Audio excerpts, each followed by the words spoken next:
السلام عليكم ورحمة الله وبركاته، وأهلا وسهلا بكم. قبل ما نبدأ نصلي ونسلم على رسول الله عليه الصلاة والسلام أشرف الخلق والمرسلين. النهاردة كلامنا مهم وهنرد على الصحافة الجزائرية وخاصة فريد معطاوي اللي بنقول له شفت الافتتاح واستمتعت بافتتاح ملعب مولاي الحسن؟ في أجمل من كده ولا أحسن من كده؟ في أشيك من كده؟ الافتتاح العالمي اللي كان في مباراة الجابون ونيجيريا اللي تأهلت من خلالها نيجيريا إلى كأس العالم. شفت أيوبي اللاعب اللي طلع وهرتل بالكلام على المغرب، شفت قال إيه على الملعب؟ قال إن ملعب على الطراز العالمي، وقال إن الملعب ده ملعب أوروبي. أرضية الملعب جننت أيوبي وجننت أوسيمين ولاعيبة منتخب نيجيريا كلهم ولاعيبة الجابون اللي كانوا مش متخيلين إن في ملعب زي ده موجود في أفريقيا، موجود في المغرب. انا بقول للصحافه الجزائريه، بقول لهم ان انتم كل الكلام اللي قلتوه طلع في الفاضي. كل الحقد والحسد اللي انتم عايشين فيه خليكوا عايشين فيه، خاصه انتم محتاجين كل يوم تاخدوا جرعه حنان بسبب الكلام اللي انتم قلتوه قبل كده. لما طلعوا اتكلموا قالوا على المنشآت الرياضيه في المغرب، وقالوا على ملعب مولاي عبد الله، وقالوا على ملاعب المغرب بان هي معمولة بالذكاء الاصطناعي. شفتوا الذكاء الاصطناعي بيوصلنا لفين؟ شفتوا الحفرة اللي كنتوا بتقولوا الملعب ده عبارة عن حفرة؟ شفتوا الحفرة وصلت لفين وبقت عاملة ازاي؟ الافتتاح الرسمي اللي حصل لمباراة نيجيريا والجابون، وكلام لاعيبة نيجيريا ولاعيبة الجابون لازم يتحط ويتبروز ويتبعت للاتحاد الجزائري لكرة القدم وللاستوديوهات الجزائرية. ملعب مولاي الحسن ملعب على الطراز العالمي. ما انا بتكلم هنا بقول الحقيقه للناس، لان ده اللي احنا شفناه بعينينا. كان الملعب مذاع على النايل، المباراه مذاعه على النايل سات، وانا اتصدمت لما شفت، انا كمصري اتصدمت لما شفت الملعب بالشكل الجميل ده. وازاي ملعب زي ده موجود في افريقيا؟ ما شاء الله، لا قوه الا بالله. كل ده بالايادي المغربيه وبالعمال المغاربه ومهندسين المغاربه، هم اللي بنوا الملعب ده. فانا بقول للصحافه الجزائريه انتوا اتبهدلتوا قدام الدنيا كلها. انتوا متخيلين ان هنا في الملعب ده هيلعب المنتخب الجزائري؟ شفت الملعب عامل ازاي؟ ملعب عالمي من بره ومن جوه، في الليل زي النهار على فكرة. يعني انت لو رحتوا بالليل هتلاقيه هو بالنهار. انا بوريكم الصور وبوريكم الاثباتات اللي بتثبت كل الكلام ده. واللي ما اتفرجش على المباراة بتاع نيجيريا والجابون في افتتاح الملعب مولاي الحسن فاتوا كتير جدا جدا جدا. حاجة فخر كبير جدا لكل المغرب. الملعب ده اتعمل يا جماعة في ظرف قياسي. الصور ده اثباتات بس، لكن الحقيقة موجودة على ارض الملعب، وهيشوفها الاعلام الجزائري وهيشوفها لاعيبة المنتخب الجزائري لما يروحوا المغرب في كاس افريقيا ويلعبوا على الملاعب دي. ارضيات الملعب على اعلى مستوى.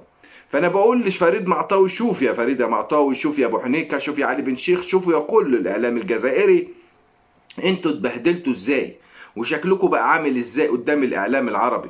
شوف الجمال والشياكة اللي اتعملت في 10 شهور و8 شهور. شوف الملاعب اللي اتعملت في ظروف قياسية. اقسم بالله انتوا اتبهدلتوا قدام العالم كله. الملعب من جوه ومن بره، الملعب ده مولاي الحسن بيسع لاكتر من 22 الف مشجع. اتفرج على الصور ومتع عينيك. انا بقول للناس اللي في الصحافة الجزائرية اللي خلاص اتفضحوا قدام العالم كله، قدام المغاربة وقدام الجزائريين، لازم تحترم نفسك وتقول الحقيقة للناس.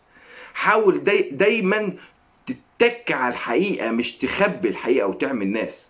لازم تسكتوا شوية وتفضلوا الكلام اللي على المغرب ليل ونهار بالباطل ده بيوديك لمكان وحش. خدوا الأخبار وخدوا الفكرة وخدوا الصور عشان تعرفوا الحقيقة. اهتم بنفسك. والله العظيم الواحد لما شاف البتاع دي عايز يضرب تعظيم سلام للعمال والشركات المغربية والمهندسين المغاربة اللي قهروا الناس دي، قهروهم. امبارح كانوا بيتكلموا بحاجات غريبة جدا. والملاعب عندهم اللي لسه تحت الارض، ملعب بشار اللي كلمتكم في فيديو سابق راجعوه، اللي كانوا بيقارنوه بملعب مولاي الحسن، ملعب لسه ما طلعش اصلا من على الارض. شفت واستمتعت بماتش نيجيريا والجابون؟ في احسن من كده؟ في ناس تشتغل بضمير زي المغاربة؟ اتبهدلتم وتورطتم في كل الكلام اللي قلتوه.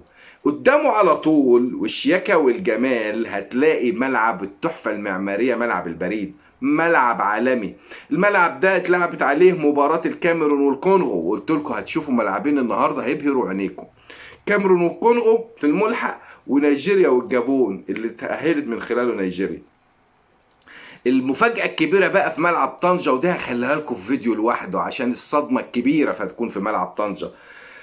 الناس المساكين اللي في الاعلام الجزائري اللي طلعوا قالوا بالذكاء الاصطناعي وقالوا الملاعب دي معمولة ده حفرة ومش هتكمل، انا بقول لكم شوف المغاربة عملوا فيكم ازاي وفرقعوا لكم الفرقيعة ونفخوا لكم النفيخة. شوفوا وصلتوا لفين.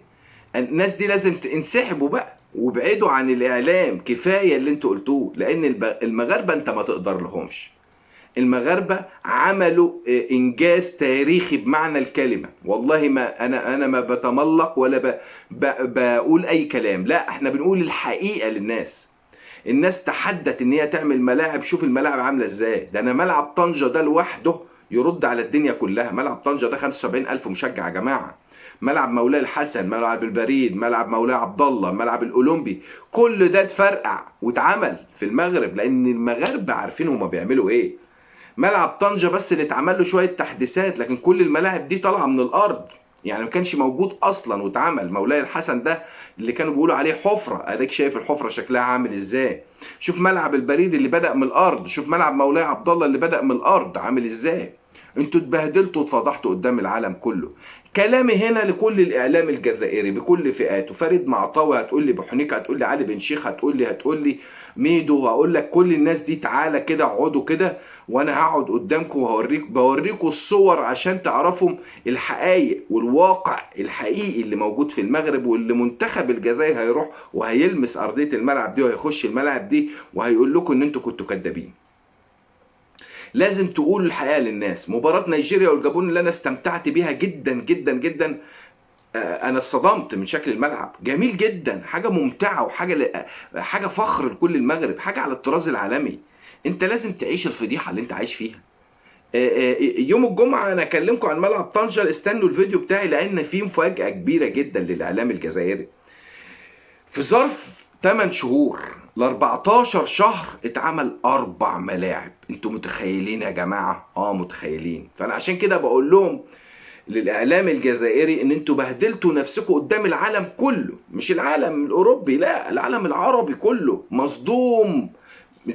احنا كمصريين مصدومين من اللي احنا بنشوفه، لان ما عندناش ملاعب شبه اللي موجوده في المغرب حاليا. احنا عندنا ملاعب لسه قديمه، لكن عندك في المغرب شوف الجمال وشوف الارضيات عامله ازاي، ارضيه الملعب عامله ازاي، شوف المدرجات والكراسي اللي معموله بالوان متناسقه، وشوف اماكن الفي اي بي، وشوف المطاعم، وشوف ايه الشياكه وايه الجمال ده. اكنك داخل في سانتياغو برنابيو، اكنك داخل في الاليانز ارينا، اكنك داخل في الكامب نو. في اجمل من كده؟ هو ده. انت ما تروح اوروبا ايه اللي هيكون موجود في الاستاد غير اللي المغرب عاملاه؟ فالمغرب عامله كل حاجه، عايزين ايه اكتر من كده؟ الملعب ده الواقع يا صاحبي، ده الواقع والحقيقه اللي لازم ان انت تقولها وتتك عليها وتوريها لكل الناس. ليه بقى انا بقول الكلام ده؟ عشان ندي لكل ذي حق حقه، والمغرب يستحق كل الخير بعد اللي عملوه. لازم تشيد بالبنية التحتية اللي عملها فوزي لغجع والملاعب اللي ممتازة.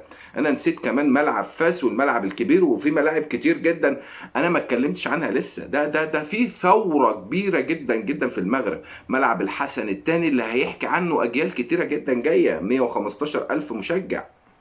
فانت استنى كده على الرز عما يستوي، لانك هتشوف حاجه حلوه وهتاكل حاجه حلوه. انا بقول الكلام ده بوجهه للاعلام الجزائري والاعلام العربي، كل الناس اللي بتتكلم عن المغرب شوف واستمتع. ادك شفت مباراه الجابون ونيجيريا في ملعب مولاي الحسن، شفت في ملعب البريد ادي مباراه الكاميرون والكونغو. قول لي بقى انت عندك في بلدك في ملعب زي كده؟ عندك ارضيه ملعب زي كده؟ عندك مدرجات زي دي؟ عندك الجمال والشياكه دي كلها والشاشات اللي موجوده والفي اي بي والاماكن الواسعه اللي بره الاستاد؟ شفت انت الكلام ده في بلدك؟ لا ما شفتوش طبعا.